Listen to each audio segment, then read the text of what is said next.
Ta-da-dam, ta-da-da-da. Ta-ta-ta-ta-ta. Nous voilà, le petit Jacques, c'est le début de l'histoire.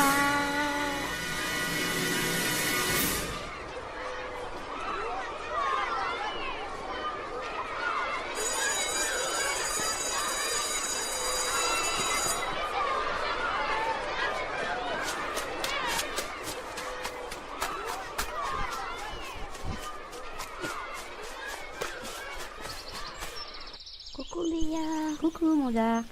Tiens, ton goûter, c'est cadeau. Oh, c'est pas du dragibus. Ah bah non, hein. Faut restreindre Dark, ça pousse pas dans la terre.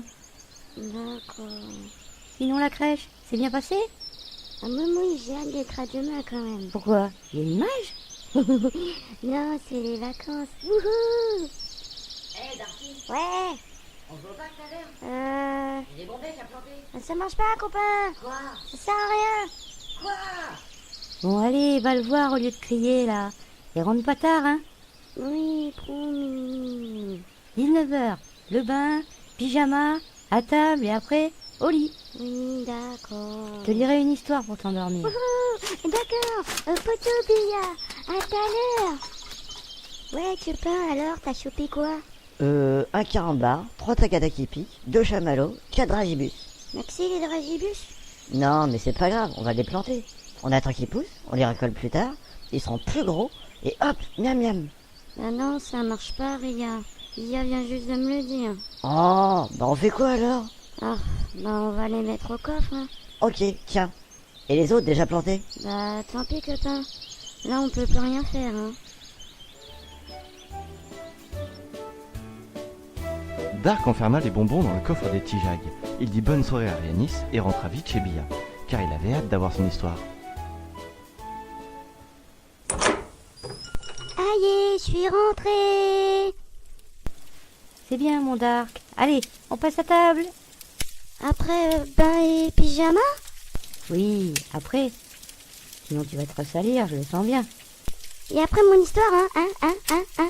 T'as promis, hein.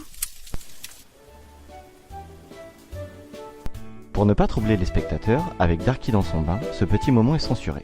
Nous arriverons ensuite à l'heure du coucher pour l'histoire.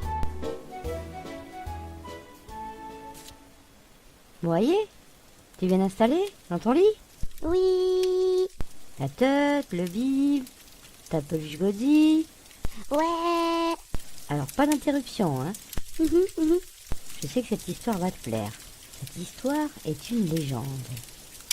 La légende de l'île aux haribots. Ouah.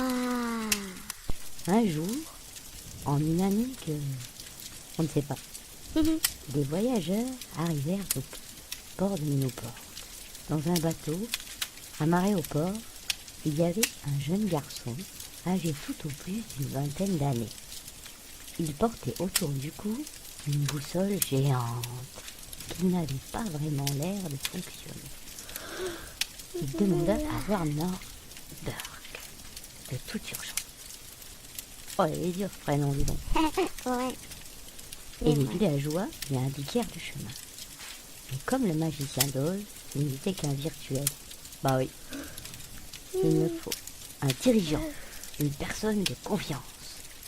Les villageois, voyant le jeune garçon tourner en rond, impatients, décidèrent de l'amener chez la plus grande famille de Newport, au grand pouvoir de décision pour la ville. Tu t'endors pas, Tark, hein? Bon, arrivé chez la famille Modo, il se représenta comme il se doit. Bonjour, je m'appelle Harry, capitaine et marchand de friandises. Bonjour, capitaine. Que nous vaut votre visite? Répliqua le chef de famille. Je suis devenu trop grand pour mon île au trésor. Je ne peux plus lire la carte, un autre doit être choisi. Que dites-vous? Quelle île? Quel trésor? Prononça le chef intrigué. C'est une île de bonbons, de crocodiles là-bas, sont verts et blancs, et sont sucrés. Il y a des chamallows en guise de nuages, et j'en passe. Mais c'est possible. Comment s'appelle-t-elle? L'île Haribo, répondit le jeune garçon. Ouais. Quel drôle de nom, s'écria le chef. Je m'appelle Harry et je suis beau, donc je l'appelle Haribo. Oh, l'autre est. Il tendit un parchemin sans écriture ni tache d'encre. J'ai en ma possession cette carte. Mais je ne vois rien, s'exclama le chef. Le jeune Harry expliqua que cette feuille est une carte et qu'elle se dévoile à un enfant plein de joie et d'innocence, au cœur pur, pour aller sur l'île aux bonbons. Elle seule choisit son propriétaire. J'ai peut-être été trop gourmand, car je vendais tous ces bonbons. J'aimerais que vous gardiez cette carte, ainsi que la boussole géante. Elle est la clé du trésor de l'île. Lorsqu'un jour, peut-être, un jeune garçon sera choisi. J'en prendrai grand soin, soyez-en sûrs. Ayant remercié le jeune capitaine, le chef sépara la carte et la boussole pour ne pas attirer les convoitises. Il afficha aux yeux de tous un simple parchemin. Vierge, sauf pour un seul regard qui saurait voir une carte, bien sûr. Et, depuis ces temps lointains, aucune personne n'a raconté la découverte d'une île extraordinaire au goût sucré. Fin. Alors, elle t'a plu mon histoire? Ah oui, je pourrais la montrer à Rhéanis demain. Bien sûr, Dark.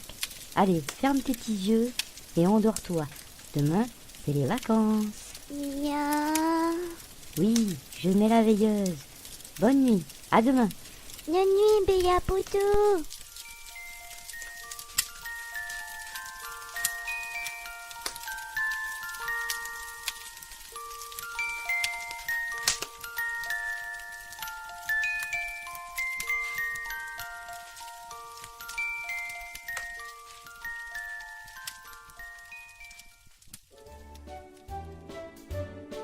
Dans le prochain épisode, nous retrouvons Dark et Rhéanis à la sortie de l'école. Les vacances vont commencer. Que se passera-t-il? Que vont-ils faire? La suite au prochain numéro. Numéro. Hihi, hihi.